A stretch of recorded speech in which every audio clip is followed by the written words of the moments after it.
Hello, Jane Cleland here. The question is, can a minor character be given a more major role as the story evolves, develops? Yes. And an example that comes right to mind is Nicholas Lossoff in Rex Stout's The Mother Hunt. He is described, and I always think this is so funny, as a button fiend. He knows everything there is to know about buttons. And he is someone that one of the detectives consults. They're trying to trace a person through a button. And that's it. He was just one of those people. He didn't know about it, and that was that.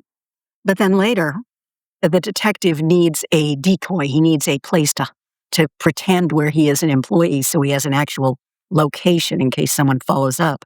And he makes a deal with Mr. Lossoff where you let me spend the day in your office. I will give you a button, one of the buttons if we ever find this person, this document, if it's possible. It became actually quite an important role in solving the mystery. So yes, I would say let the story tell you what's right.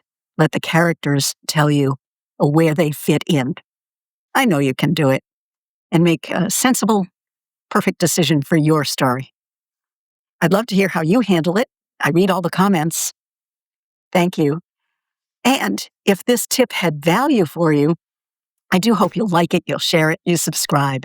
It opens up features that lets us make these videos even more valuable. Thank you.